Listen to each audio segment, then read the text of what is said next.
नमस्कार दोस्तों, मैं रमनजीत स्वागत करता हूं आपका अपने YouTube चैनल ऑनलाइन क्लासरूम में। इस लेक्चर में हम 12वीं क्लास की ज्योग्राफी का सेकंड अध्याय विश्व जनसंख्या वितरण घनत्व एवं वृद्धि का तीसरा पार्ट लेकर आए हैं और ये हमारा आखिरी पार्ट है। यदि आपने 2 पार्ट नहीं देखे तो वीडियो के डिस्क्रिप्शन में जाइए, उसकी लिंक है, उनको जरूर देखें, उसके बाद ही ये देखें। यदि आपने देख रखा है तो कंटिन्यू करें। इस वीडियो में हमें देखना है कि जनसंख्या वृद्धि की प्रवृत्तियां, कि जनसंख्या जो मौजूदा विश्व में हमारी जनसंख्या है 600 करोड़ 700 करोड़, वो किस प्रकार से जनसंख्या वृद्धि होते हुए पहुंची है। आखिर जनसंख्या जो वृद्धि है वो किस प्रकार से आज ये पहुंची है। इसमें हम देखें, हमारी वर्तमान में 600 करोड़ से ज्यादा जनसंख्या है। इतनी जनसंख्या पहुंचने में हमें लाखों वर्ष का टाइम लगा। इसकी क्या प्रवृत्तियां थी, किस स्पीड से बढ़ी। देखो, अगर हम 800 से 8000 से 12000 साल पहले की बात करें, 8000 से 12000 साल पहले की बात करें, आदि मानव काल आप ले सकते हो थोड़ा बहुत। उस टाइम पर आधुनिक मानव था और खेती बाड़ी करना जानता था। यदि हम खेती बाड़ी, जब पूरे विश्व में खेती की शुरुआत हुई, हम उस इतिहास में जाके देखें तो उस टाइम जो जनसंख्या थी वो करीब करीब 8 लाख थी, 8 लाख। और ईसा की पहली शताब्दी, यानी कि जब से डेट शुरू हुई 1 तारीख पहला महीना पहला सन, उस टाइम पहली जो शताब्दी थी वो वहां पर जनसंख्या 1 करोड़ थी। देखो कितने स्लो बढ़ रही है जनसंख्या, ठीक है। फिर आप देखिए क्रांतिकारी जो परिवर्तन आए 18वीं शताब्दी में, जब यूरोप में विश्व व्यापार होने लग गया, खोज यात्राओं की शुरुआत हुई, औद्योगिकरण हुआ, सामंतवाद का पतन हुआ, चिकित्सीय सुविधाएं आई, स्वास्थ्य संबंधी सुविधाएं आई, उसके बाद जो जनसंख्या थी वो काफी तीव्र गति से बढ़ने लगी। 18वीं शताब्दी में 55 करोड़ थी, 18वीं शताब्दी के शुरुआत में। लेकिन 18वीं शताब्दी के बाद जनसंख्या काफी विस्फोटक तरीके से बढ़ती है, काफी बड़े पैमाने पर जनसंख्या बढ़ने लगती है। इसके कारण क्या थे? देखो, पहली बात तो वैज्ञानिक क्रांति, वैज्ञानिक खोज होने लगी थी, चिकित्सकीय सुविधाएं हो गई थी, नए नए आविष्कार आ गए थे। अब जो छोटी मोटी बीमारियों से जो मौतें हुआ करती थी, अब उन पर कंट्रोल पा लिया गया था। तो इससे जाहिर सी बात है जो मृत्यु दर था वो कम हो गया। अब मृत्यु दर कम होने से और जन्म दर बराबर बढ़ रहा था। जन्म दर बढ़ने से, मृत्यु दर कम होने से क्या, वो जनसंख्या बड़े पैमाने पर बढ़ने लग गई, इससे जनसंख्या वृद्धि हुई।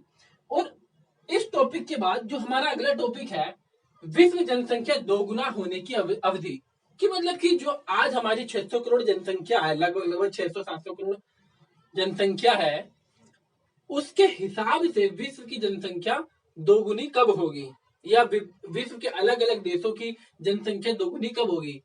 भारत की जनसंख्या 125 करोड़ दुगनी कब होगी, अमेरिका की जनसंख्या दुगनी कब होगी, ये अनुमान लगाने की बात है। 1 करोड़ जनसंख्या होने में, जो विश्व को 1 करोड़ जनसंख्या, विश्व की 1 करोड़ जनसंख्या जब हुई थी, उसको होने में 10 लाख वर्ष का समय लग गया।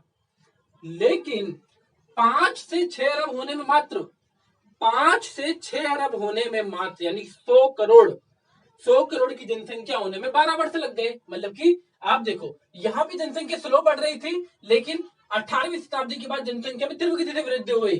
तो 5 से 6 अरब होने में 12 साल का समय लगा।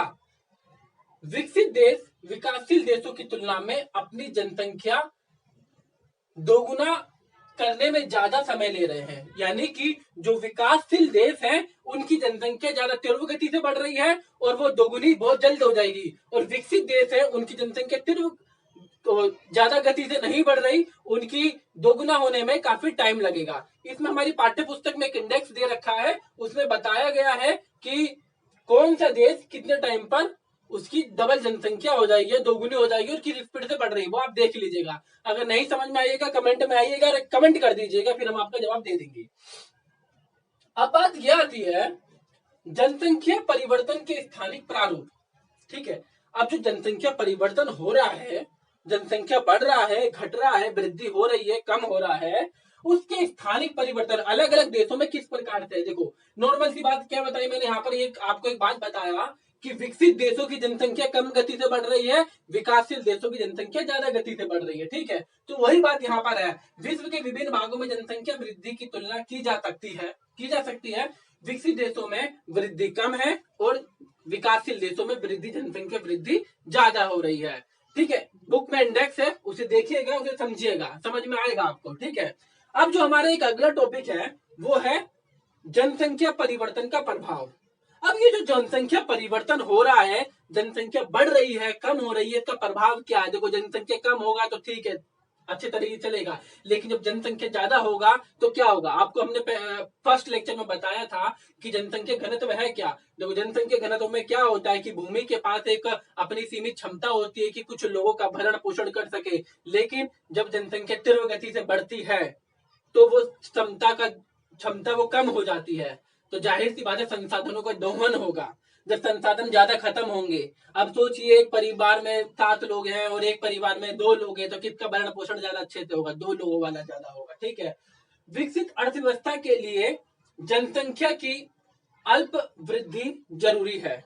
मतलब कि जो भी विकसित देश है, जो विकसित देश विकसित अर्थव्यवस्था चाहता है, उन्हें जरूर चाहिए कि उनकी जनसंख्या वृद्धि कम गति से बढ़े।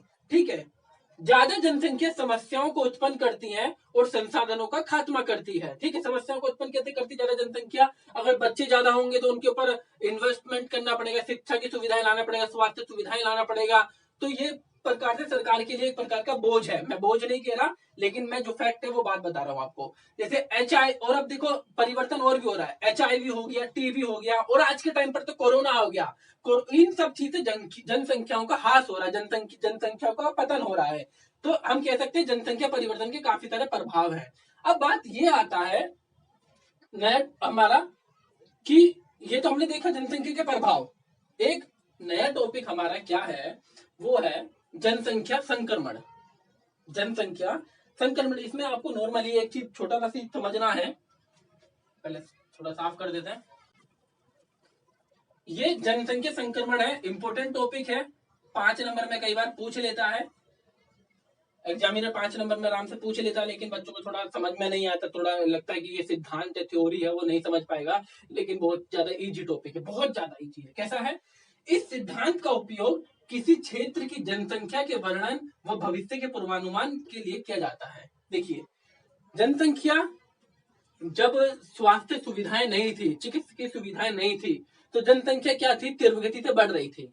लेकिन उसी प्रकार से तीव्र गति से बढ़ रही थी तो साथ साथ में तीव्र गति से घट भी रही थी। जन्म जिस प्रकार से हो रहा था उसी प्रकार से मृत्यु दर हो रहा था, तो जनसंख्या इक्वल था, ज्यादा बढ़ नहीं रहा था। अब लेकिन जैसी स्वास्थ्य सुविधाएं आती हैं और जैसे ही चिकित्सा की सुविधाएं आती हैं, शिक्षा का प्रसार प्रसार होता है, तो जन्म दर तो बढ़ा ही था, लेकिन अब वो जन्म दर मृत्यु दर घट गया, तो जनसंख्या बढ़ने लग गई। अब देखो यहाँ पे क्या है, जनसंख्या संक्रमण। संक्रमण मतलब क्या होता है कि जैसे कि हम यहाँ से एक जगह से दूसरी जगह जा रहे हैं। ठीक है, अब ये जो जाने का दौर है, हम जा रहे हैं, ये बीच का जो रास्ता है, ये क्या है, एक प्रकार से संक्रमण। मतलब कि ये दिखा रहा है कि हम यहाँ से इस फेज से इस फेज में जा रहे हैं। अब जनसंख्या संक्रमण सिद्धांत का क्या मतलब है, ये बताता है जनसंख्या संक्रमण के 3 सिद्धांत हैं, 3 स्टेजेस हैं, 3 चरण हैं, कि जो हम आज की जो जनसंख्या का हमारे पास स्ट्रक्चर दिखता है कि कहीं पर ज्यादा है कहीं पर कम है, उसके 3 स्टेज हैं जनसंख्या बढ़ने के। जनसंख्या संक्रमण मुख्यतः 3 प्रकार की अवस्थाओं को दिखाता है कि हम पहली अवस्था, फिर दूसरी अवस्था, फिर तीसरी अवस्था। पहली अवस्था में क्या था कि जब हम शुरुआती अवस्था में थी, ना शिक्षा सुविधाएं ज्यादा थी, ना स्वास्थ्य सुविधाएं ज्यादा थी, वैज्ञानिक खोजें ज्यादा बड़े पैमाने पर नहीं हुई थी, तो क्या होता था कि जन्म बड़े पैमाने पर होता था तो मृत्यु भी बड़े पैमाने पर हो जाता था, क्योंकि छोटी छोटी बीमारी से मौत हो जाए, छोटा छोटा बीमारी, हैजा, मलेरिया, ये सब होता था, पूरा गांव का गांव, पूरा नगर का नगर तहस नहस हो जाता था। तो उससे क्या होता है कि जनसंख्या बड़े पैमाने बढ़ भी रही है, घट भी रही है, तो इससे जनसंख्या इक्वल रहेगा। लेकिन आज से 200 साल पहले, आज से 200 साल पहले जो पूरे देश की अवस्थाएं थी, पूरी दुनिया वो इसी अवस्था में थी। लेकिन इसके बाद क्या हुआ, इसमें हमें देखो क्या समझ रहे जनसंख्या संक्रमण में, कि स्टेज समझनी, जनसंख्या किस प्रकार से बढ़ रही है। ठीक है, और जनसंख्या की क्या स्पीड है। पहली स्पीड में क्या था, जन्म भी ज्यादा था, मृत्यु भी ज्यादा था, तो सारा इक्वल था। सेकंड अवस्था में, द्वितीय अवस्था में क्या हुआ, उच्च जन्म हो गया, निम्न मृत्यु दर हो गया। क्यों हो गया, क्योंकि स्वास्थ्य सुविधाएं आ गई, बीमारियों का दवाइयां मिलना शुरू हो गया। इससे क्या हुआ कि जो मृत्यु होती थी वो क्या हो गई, कम। तो आज के ज्यादातर विकासशील देश कहां पर है, वो इसी कंडीशन में है। जन्म ज्यादा हो रहा है, मृत्यु भी कम हो रहा है, तो यहाँ पर जनसंख्या क्या है, बढ़ रही है। अब जनसंख्या बढ़ने की तीसरी स्टेज क्या है, देखो सबसे पहले में क्या होता है कि जन्म ज्यादा हो रहा है, मृत्यु कम हो रहा है, तो मृत्यु भी ज्यादा हो रहा है, तो इक्वल है, कोई दिक्कत नहीं है। दूसरी अवस्था में क्या हो गया, जन्म ज्यादा हो रहा है, मृत्यु कम हो रहा है, इससे क्या हुआ, जनसंख्या एकदम से बढ़ गई, जनसंख्या एकदम से बढ़ गई। अब तीसरी स्टेज में क्या होगा, तीसरी स्टेज में क्या होगा कि समाज विकसित हो जाएगा, विकासशील से विकसित हो जाएगा, स्वास्थ्य सुविधाएं उसे मिलने लगेगी, शिक्षा सुविधाएं मिलने लगेगी, और ना सिर्फ मिलने लगेगी, बड़े पैमाने पर वो फैल भी जाएगी, जिससे कि क्या होगा कि लोगों के अंदर मानसिक चेतना का विकास होगा, और वो समझ जाएगा कि जनसंख्या बढ़ाने से कोई फायदा नहीं है, देखो फायदा है कम रहो अच्छे रहो, ठीक है। उससे क्या होगा, जन्म कम होंगे और स्वास्थ्य सुविधाएं बेहतर है, मृत्यु भी कम होगी, उससे क्या होगा, जनसंख्या स्थिर हो जाएगी। तो क्या है कि जनसंख्या संक्रमण की तीन अवस्था है, प्रथम द्वितीय तृतीय। प्रथम में क्या है, उच्च जन्म और उच्च मृत्यु इक्वल है। द्वितीय में क्या है, उच्च जन्म निम्न मृत्यु, जनसंख्या तीव्र गति से बढ़ रही है। और तृतीय अवस्था में क्या है, तीसरी अवस्था में क्या है, निम्न जन्म निम्न मृत्यु। तो क्या है, ये चीज समझ लेना, अगर ना समझ में आए कमेंट बॉक्स में जाना बता दीजिएगा, ठीक है। अब बात दरअसल एक आखिरी टॉपिक है हमारा छोटा सा। कई बार एग्जामिनर का मन होता है, जो एग्जाम बनाने वाला होता है उसको दिल खुश होता है कि बच्चों का फ्री फंड का नंबर दे दिया जाए 4-5 नंबर, तो वो क्वेश्चन बना देता है कि जनसंख्या नियंत्रण के उपाय बताइए। भैया जनसंख्या नियंत्रण का उपाय क्या होगा, बच्चे पैदा कम करिए ना, तो यही तो उपाय होगा इसका। जो सब इसका उपाय आपको बढ़िया बढ़िया बातें लिखना है। उसमें लिखना है पहली बात तो परिवार नियोजन। परिवार मतलब कि नियोजन का मतलब होता है प्लानिंग करके बनाना, प्लान योजना करके बनाना। परिवार हम बनाएंगे, योजना करके बनाएंगे, ऐसा नहीं है धड़ाधड़ 1-2 साल में 3 साल में 3-4 बच्चा कर दिया, ऐसा नहीं होना चाहिए ना। परिवार योजना के हिसाब से बनेगा। माता के पत्नी के माता के स्वास्थ्य का भी ख्याल रखना है, महिला के स्वास्थ्य का ख्याल रखना है, परिवार के अर्थव्यवस्था का ख्याल रखना है। अब इतना पैदा जितना हम कमा नहीं सकते उससे ज्यादा बच्चा पैदा कर दिए तो बेकार है, बच्चों को जिंदगी नर्क हो गया, अपना भी जिंदगी नर्क हो गया, ठीक है। परिवार नियोजन बहुत ज्यादा जरूरी है, अपनी अपनी माता की सुरक्षा देखते हुए, जो जननी है उनका सुरक्षा देखते हुए, और अपना अर्थव्यवस्था की सुरक्षा देखते हुए, सबसे ज्यादा जरूरी है माता की सुरक्षा देखते हुए, ठीक है। परिवार नियोजन ये महत्वपूर्ण है। तो परिवार नियोजन में क्या हो गया, आप एक प्लानिंग के साथ परिवार की योजना बना रहे हो, हद मार के 2 बच्चा, ठीक है, 2 बच्चा सुखी परिवार। अब तो आज के टाइम पर ऐसा हो गया कि 1 बच्चा ठीक है, ठीक है। अब परिवार नियोजन कैसे किया जाए, परिवार नियोजन का आजकल हमारे चिकित्सकीय क्षेत्र में क्रांति आ गई है, ठीक है।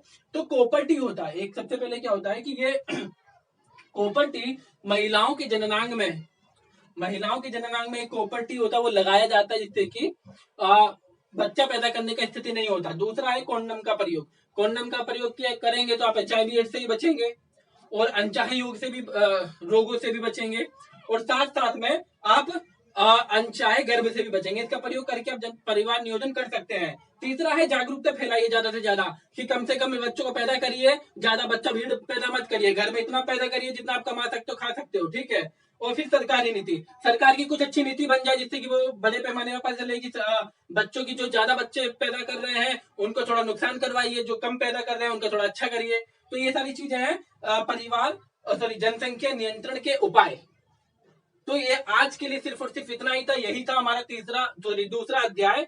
अगर आपको इस अध्याय में कहीं भी डाउट है कमेंट में जाना, बताना, और जो भी डाउट है उसका पूरा पूरा समाधान करने का हम पूरा पूरा प्रयास करेंगे। आपके लिए जल्दी तीसरा अध्याय लेके आएंगे। धन्यवाद, जय हिंद, जय भारत।